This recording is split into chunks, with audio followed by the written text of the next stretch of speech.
Swayam Prabha. Digital India. Educated India.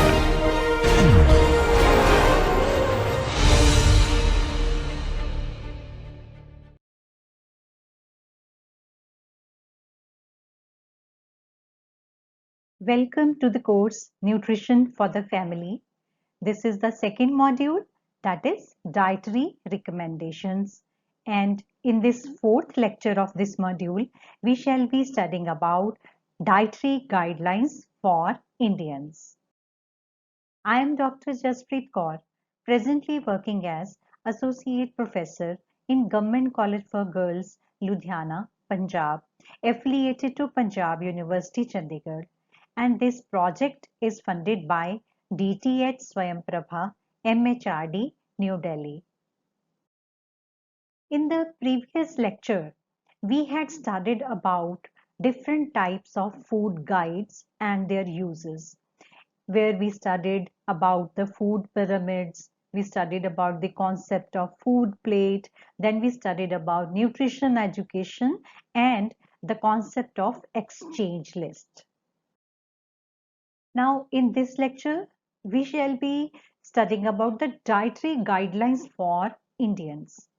These dietary guidelines, they were given by ICMR, National Institute of Nutrition, in 2011.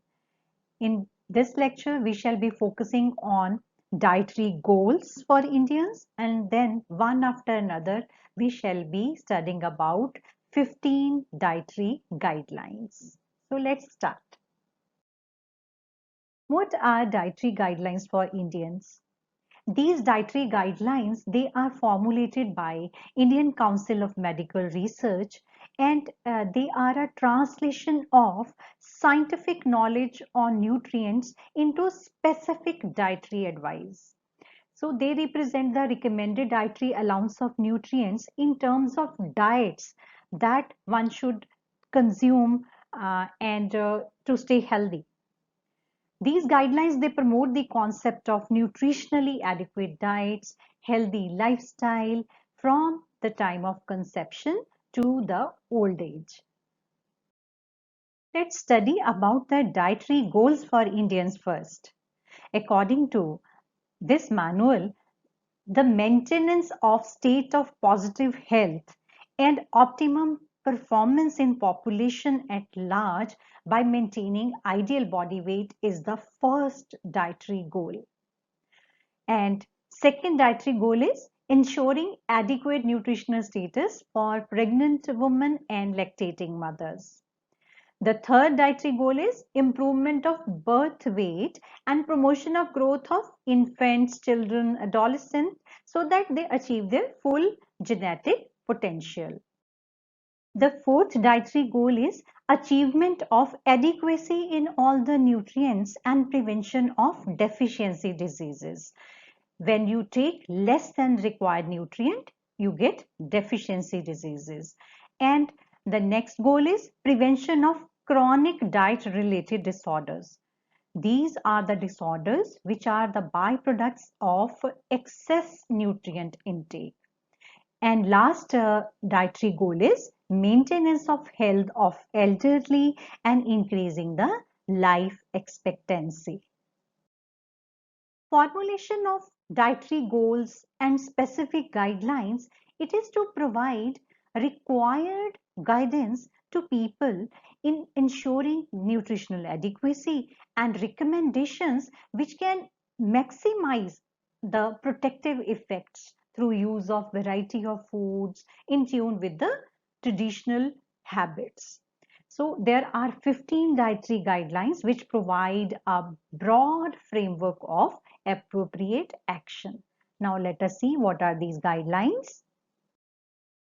The first guideline is eat variety of foods to ensure a balanced diet. The rationale behind this guideline says that nutritionally adequate diet should be consumed through a wise choice from a variety of foods. Now let's try to understand what this guideline means. Nutrition, it is basic prerequisite to sustain our life. And we need variety in our food, not only to add spice in our life, but also it is an essence of nutrition and health. Our requirements of essential nutrients, that is macronutrients and micronutrients, we know they vary with our age, with gender, with our physical activity, with our physiological status. And if the dietary intake is less or it is more, in both cases, it is going to harm us. These nutrients from the food has to be judiciously chosen from the food, and the combination of variety of foodstuffs, they are to be ensured so that we stay in pink of health during different stages of our life. For example, diet is very important in the golden years of our life, that is during the old age, because here we need good amount of food to be physically active and stay healthy and prevent many nutrient related disorders. And it is recommended that they take nutrient dense low fat foods during old age. When it comes to adulthood, it is important they take food for maintaining health, for productivity, and prevention of diet related diseases, and to support pregnancy, lactation. And along with that, it is recommended that they should take nutritionally adequate diet with extra food for childbearing and rearing. If we talk about adolescence, it is needed for growth spurt, maturation, and bone development. Therefore, it is important that the diet of an adolescent contains plenty of foods which provide energy, and we provide them enough of bodybuilding and protective foods. When we talk about childhood, it is needed for growth, for development of their body, and they have to eat to prevent and fight infections. So, therefore, during childhood, we recommend energy rich food, bodybuilding, and protective foods. And children, they are advised to take sufficient amount of milk, vegetables, and fruits to stay healthy. And during infancy, we need food for growth purposes and achieving proper milestones during that phase. So that is why first it is important to consume breast milk, and along with that, after the 6 months of age, it is important that we provide the child with energy rich foods, such as which are rich in fats, which are rich in sugar, and which are rich in proteins to achieve a good health.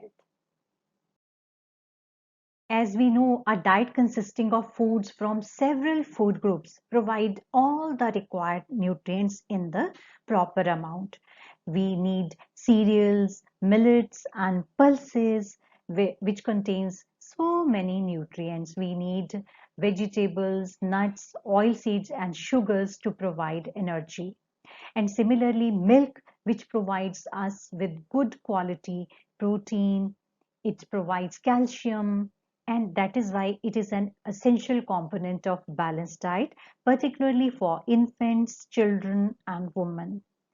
Along with that, oils and nuts, they are calorie rich foods and they are useful for increasing the energy density and in enhancing the quality of food.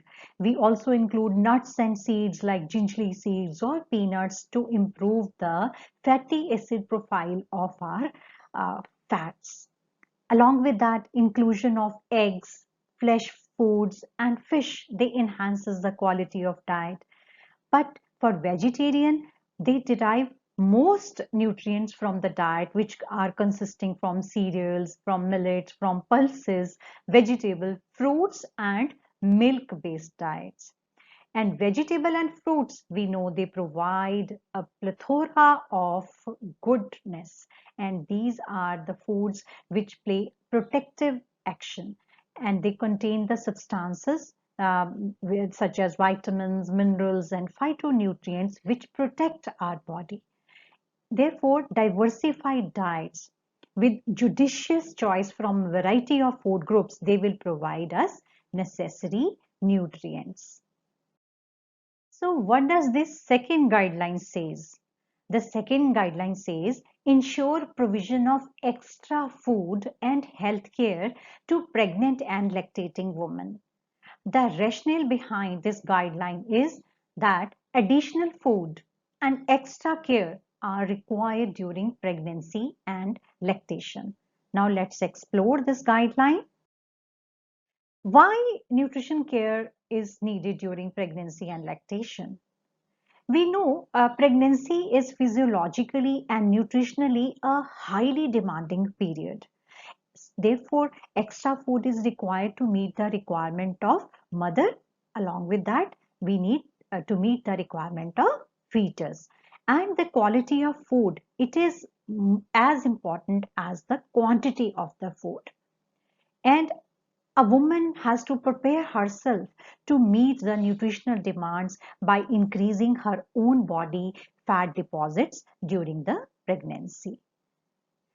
A lactating mother requires extra food to secrete adequate quantity and quality of the milk, and she has to safeguard her own health also. So, what are the important considerations during this period? The pregnant and lactating woman should eat a wide variety of foods to make sure that her own nutritional needs as well as those of her growing fetus, they are properly met.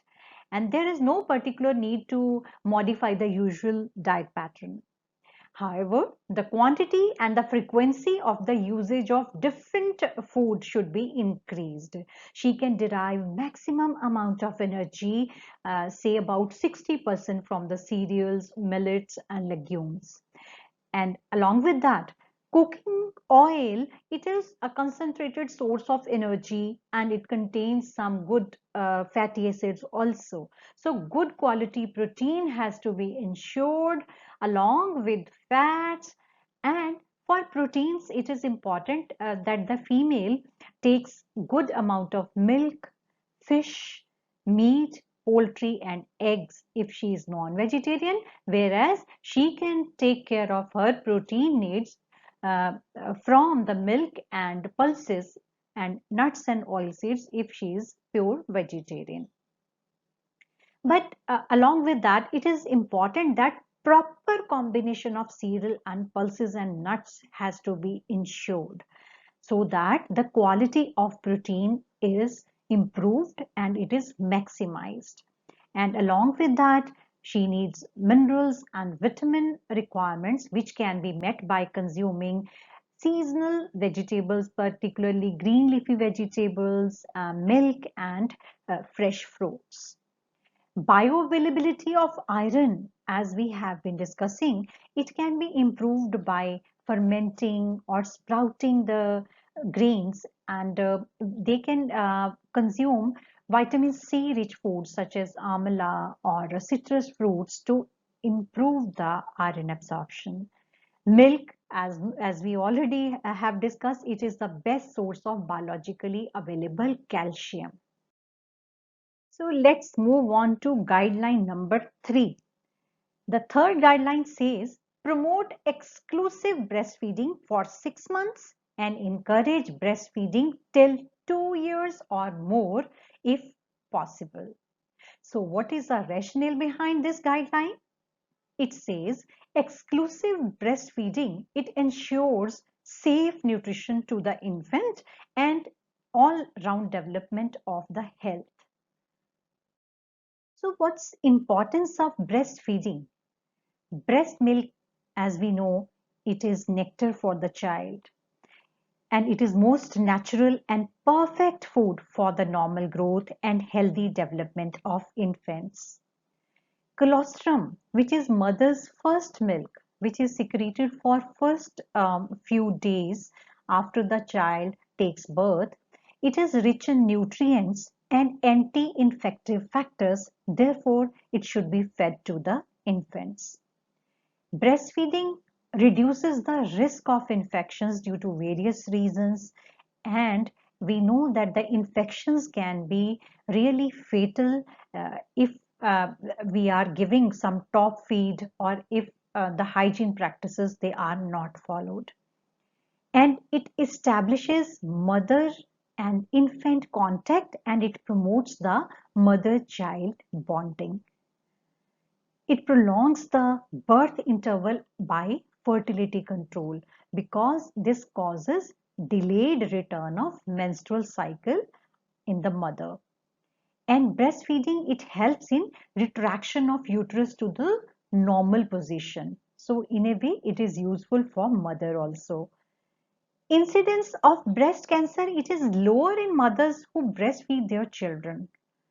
And breastfeeding is associated with better cognitive development of children, and it may provide some long-term health benefits also. So what are the important instructions for infants? For the mother, it is important that she starts the breastfeeding within half an hour after the delivery, and she does not discard the colostrum. As we know, it is very important to give colostrum to the child. And breastfeed exclusively, and not even water should be given. And the breastfeeding should be continued for minimum 6 months of the age of the child, if the growth of the infant is adequate. She can continue breastfeeding in addition to nutrient-rich complementary foods. We call them weaning foods also, preferably up to 2 years. Breastfeeding of the infant should be frequently, on demand, to establish and maintain good milk supply. As it is a matter of demand and supply, more the child is sucking the breast, more will be the production of milk. It is important for the mother to take nutritionally adequate diet both during pregnancy and during lactation. She should avoid tobacco, smoking or chewing, alcohol or drugs during the lactation period, as these things they can actually pass to the child through the milk. And she should ensure active family support for breastfeeding. So let's see what this guideline 4 says. Feed home-based semi-solid foods to the infant after 6 months. So what does this mean? It says that we should provide easy to cook homemade preparations, because they are hygienic and healthy foods for the growing baby. Breast milk alone, it is not adequate for the infant beyond 6 months of age.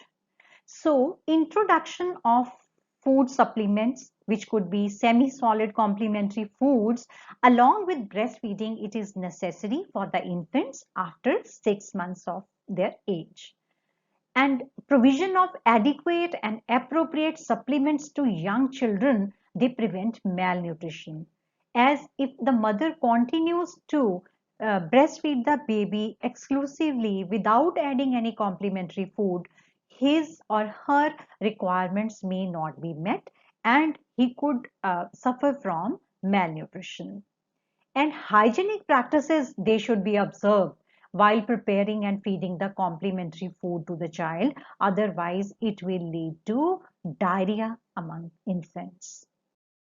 The complementary feeding should not be delayed after 6 months. It should be started. And the mother should feel low cost homemade complementary foods, and they should be given on demand, maybe 3 to 4 times a day. And it should provide fruits and well cooked vegetables. It is important that the mother reads the nutrition label on the baby foods carefully. Otherwise, the chances of giving more or less to the infant is possible. So, what are the different types of supplementary foods which a mother can give? The supplements could be liquid supplements such as milk, Or along with that, some kind of juice can be given, say a carrot juice, or some vegetable juices can be given, tomato juice can be given, and some soups from green leafy vegetables or other vegetables can be given. And along with that, some fish liver oil, few drops of fish liver oil can be added in the small quantity of milk, can be given as a supplementary food to the child. Once the weaning process has started, the mother can always give solid supplements which are in the mashed form, such as cereals and starchy granules, they can be given. And then some pureed vegetables can be given. Pureed fruits such as mashed banana can be given.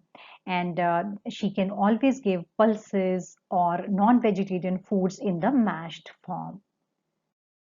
And when the child is old enough to eat whatever we are eating, then we can give solid supplements which are unmashed. For example, if the child can take chapati, and the child can take cooked cereals, pulses, and vegetables. So here is the recipe to prepare amylase-rich food to make the food of the child more digestive.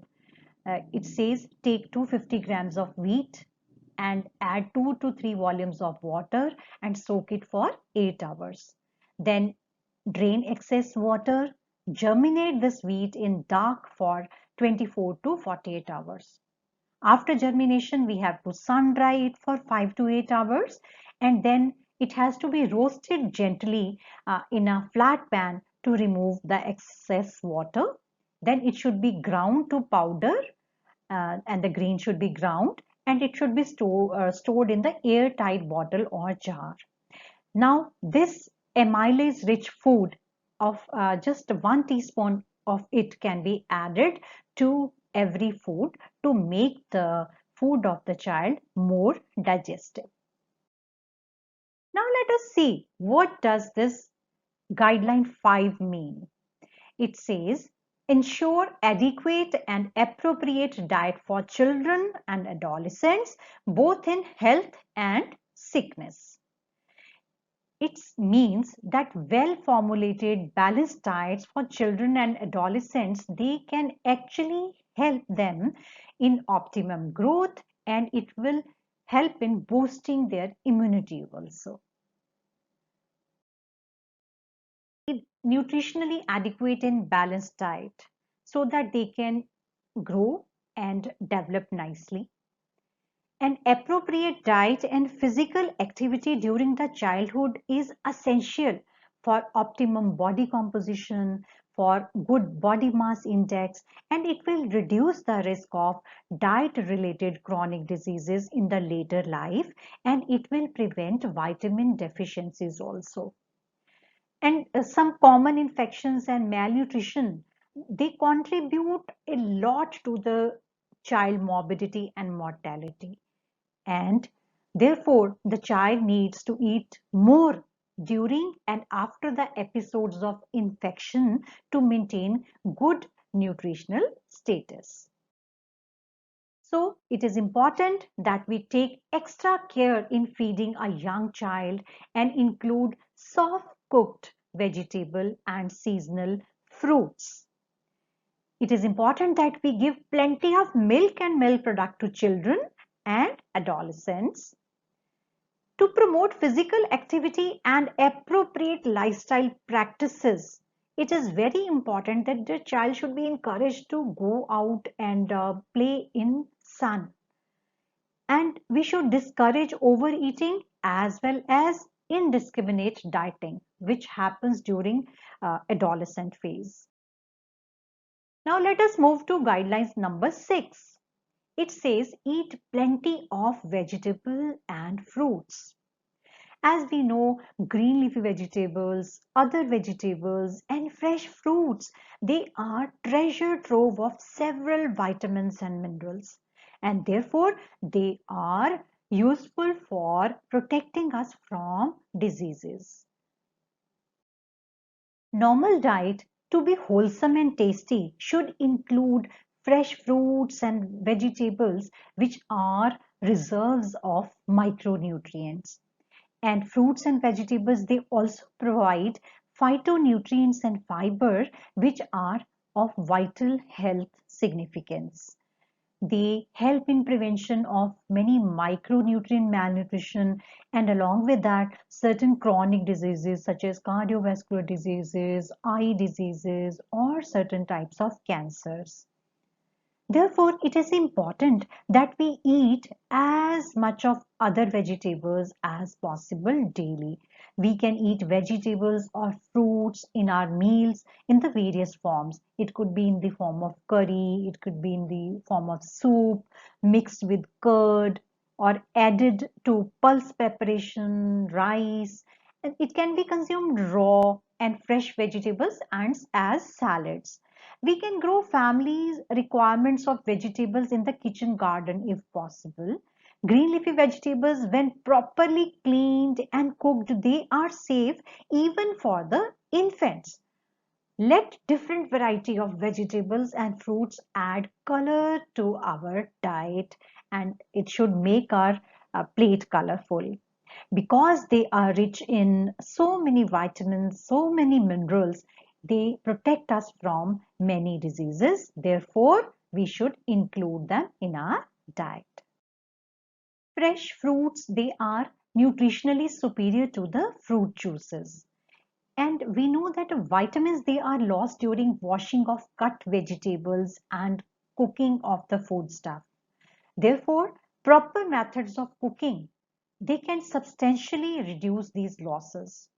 Nutrient which loss, it is higher when the vegetables are washed after cutting the vegetables, or when we cut the vegetables in the short pieces, very small pieces. So if we cut larger pieces and if we wash the vegetable before cutting, we can substantially reduce the losses. Therefore, consumption of properly washed raw and fresh vegetables, it is always beneficial.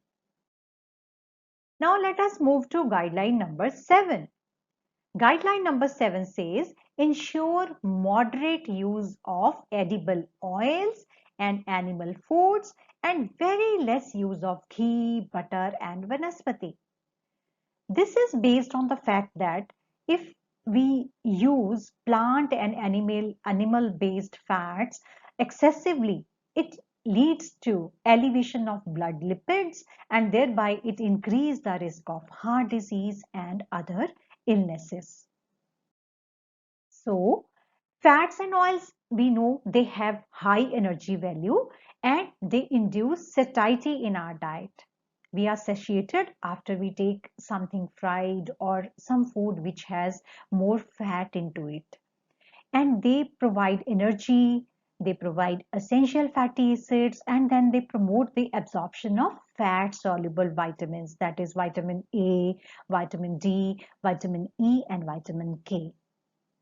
Fats, they are precursors of biologically active compounds in our body. And diets that provide excess of calories, fats, and cholesterol, they elevate our blood lipids. So they promote blood clotting inside our arteries. Excessive fat in the diet, it increases the risk of obesity, heart disease, stroke, and cancers. So ill effects of excess dietary fats, they are initiated early in their life. Therefore, it is very important, even the dietary pattern of the child should be monitored, because the foundation of these diseases, they start in the early life. It is important to limit the use of ghee, butter, especially vanaspati as cooking oil. And it is important that we choose low fat dairy foods in place of regular whole fat dairy foods. It is good if we can choose foods which contain good alpha linoleic acid, ALA, such as it is there in the legumes, green leafy vegetables, fenugreek and mustard seeds. It is recommended that one should eat fish more frequently. at least 200 to 200 gram per week. And it should be preferred to meat, poultry, and one should limit the organ meats such as liver, kidney, and brain, etc. Egg, we know it has very important nutrients, but one should know that it is high in cholesterol also. The cholesterol is there in the yolk part. White part contains pure protein. So people with high cholesterol and dyslipidemia should be careful, and they should not overindulge in the fats. It is important to minimize the consumption of ready to eat fast foods, bakery foods, and processed foods prepared in hydrogenated fat. Because we know the hydrogenated fat, it contains trans fatty acids which are very, very harmful for our health. And use of reheated fats and oils should also be avoided, because this process also increases trans fatty acids. Let's summarize what we have studied so far. We are studying dietary guidelines for Indians. We started this lecture by finding what are the dietary goals for Indians, and then we started with the dietary guidelines. We studied that there are total 15 dietary guidelines, and out of them we have studied few of them. Let us see which these guidelines are. We studied the first guideline that says eat variety of foods to ensure a balanced diet. The second guideline is to ensure provision of extra food and health care to pregnant and lactating women. The third guideline says promote exclusive breastfeeding for 6 months and encourage breastfeeding till 2 years or as long as one can. And fourth guideline says feed home-based semi-solid foods to the infant after 6 months. Fifth guideline says ensure adequate and appropriate diet for children and adolescents, both in health and sickness. The sixth guideline says eat plenty of vegetables and fruits. And the seventh says ensure moderate use of edible oils and animal foods, and very less use of ghee, butter, and vanaspati. We shall continue to study these guidelines in the next lecture. Thank you very much.